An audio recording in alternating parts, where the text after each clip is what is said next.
do that? That's a good question.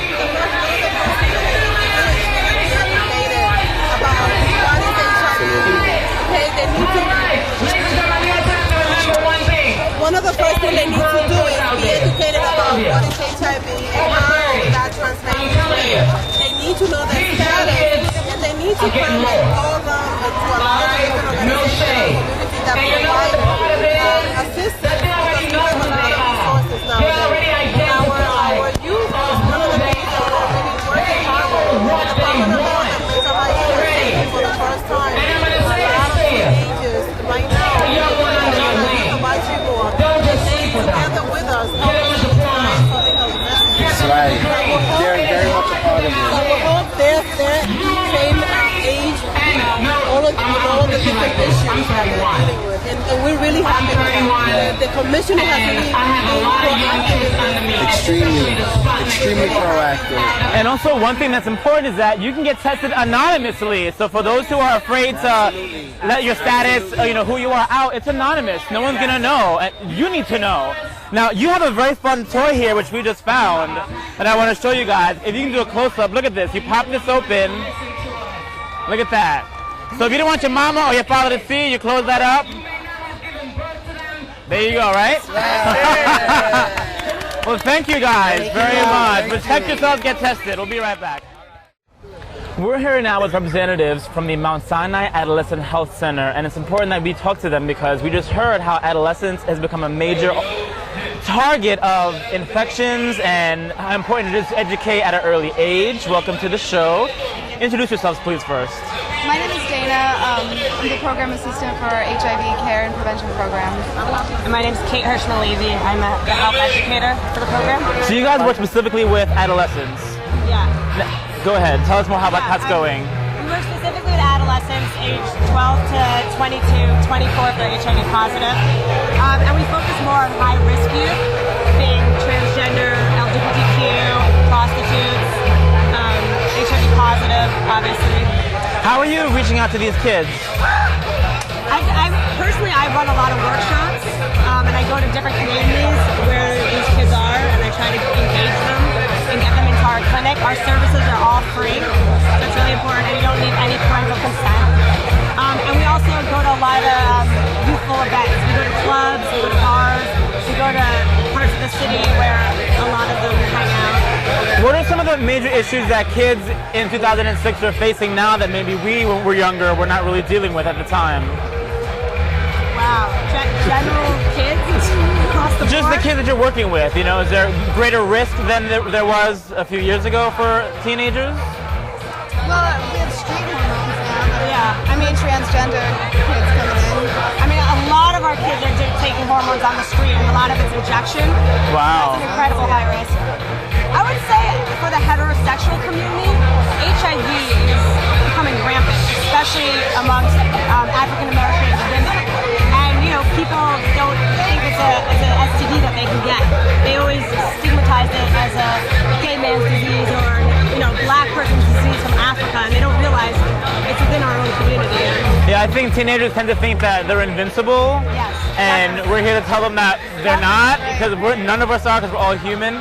So if a teenager needed information, what would you tell them? How would you guide them through that? How do you contact you? Like by any webpage or phone number? Yeah, they can come. We're on 94th to 1st and 2nd. They can just walk in. They can ask to speak to a health educator. They'll come directly to me. It could take like 10, 15 minutes. I can talk to them. I have a phone number if they want to call, leave a message. It's 212-423-2016. And we have everything from case management to social work to mental health, health education, doctors. And we can answer all their questions. And I think the biggest problem is that kids avoid the medical setting. It's very parental. It's very kind of like tis. And they don't want that. And so they kind of shy away and nobody knows what they have. And I think that's the biggest problem. So how do you take that away? How do you get rid of that sort of, We don't point our finger. We don't say don't have sex. We promote it in a safe setting. I mean, we do. I think there's nothing wrong with being sexually active as long as you're responsible about it.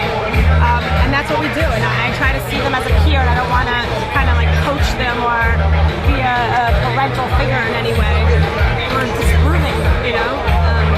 Great. Can you again tell us the address and phone number one more time? It's 312 East 94th between 1st and 2nd. You can take the 6th train to 96th Street. And my number is 212-423-2016. And if you want to make an appointment, Yes. you can get an appointment within 3 days after you call. It's 212-423-3000. And it's all free. All right. Great. Thank you very much. Thank you very much. Enjoy the day. Bye-bye. So yeah, we are here at the Gay Pride Picnic in the Bronx, and we want to represent every L, every G, every B, and every T, including those who have defended our country, past, present, and future. We are here. Introduce us, your name again? Mike Milligan. Now, Mike Milligan is a veteran, and where were you stationed in the military? Out of Seattle, Washington, back in 1957. Now, were you openly gay at the time? Not openly, I was gay, yes, but we didn't, well, you know. Well, you have to see, you have a lot of things going on. So how do you feel about policies right now and holding up Don't Ask, Don't Tell, and how do you feel I don't going through that like it, experience? but, you know, it's coming open a little bit more each year. But there's no excuse and no prejudice we have to do. And do you feel like it's more, the forces that be that are putting that policy on the soldiers, or the soldiers are being that difficult? The policy of B is doing it to the soldiers, basically, because it's being unfair. I mean, do you really feel like your sexuality ever had a play in defending the country? Exactly. Why would it? Exactly. Why would it? I'm still a man, I think. Right on. So, is this your first time at a Bronx Pride event? No, it's not. About the last 7 or 8 years. What do you think of this one so far? I like it, and I want to see more of it. Exactly. All right. That's all we need. Well, have a good time. Thank you for talking to us. We'll be right back. We'll be right back. Now, Carmen, you were saying you really got this at the last minute. What were some of the obstacles coming into this? That generator right over there. And we found out we don't need it. Oh my God. So who else is involved in this whole great event? Well, really, it was in the life ministry. Reverend Owens, she felt like we should have done something about it. And then Eric Soto called me. He told the group that I think you need to get Reverend Carmen involved. She's out there, she knows what she's doing. She'll get whatever we need happen, and did. I asked them, I went to the meeting and asked them, what do you need? There are 4 things. Carmen, we need a stage, we need a generator, we need artists, and we need food for the artists. So I out of the 4, I made 3 happen. Okay. Right. But I want to thank Jay. Come over here. She's our secretary of the NYC LGBT Chamber of Commerce. I want to thank the board member that made it possible. I went to them and they got us the stuff that we need. I want to thank Inca Cola, always supporting the gay community since day one, since we started the organization. Inca Cola has been like everything that we need to make it happen. They have suppliers. They sponsor the generator. So, and how are you feeling today about all this? Feeling great. This is a great event. This is really nice. Fantastic, What's the best part so far? The entertainment here.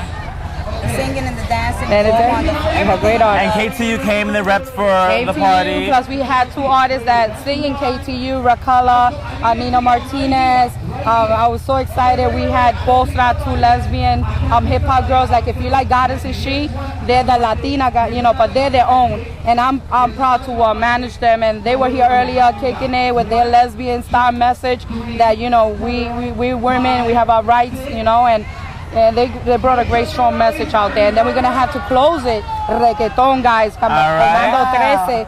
I'm going to wrap it up. They're going to tirar su reggaeton and they're going to close it. I just thank everybody that believe, Warrior Fuller Production, my company that I started. I mean, we're very excited. We're very excited. And I got excited. I saw you over there. I didn't know. I was like, Fruta Extra. And you guys are members.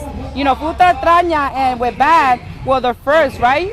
Jay, that sat on we sat in your office, and that's when the Gay Lesbian Chamber started. So you guys son más grande parte nosotros. So I want to see our logo on your website, because you guys are part of the Gay Lesbian Chamber of Commerce. And what are you going to predict for next year? What do we have coming up? We're planning the Boogie Down Prize planning. We're going to do the parade in the Avenue of Grand Concourse. All right. We're already getting together. I already spoke with a few corporate Macy's. They're going to get down to help us with finance to make it happen.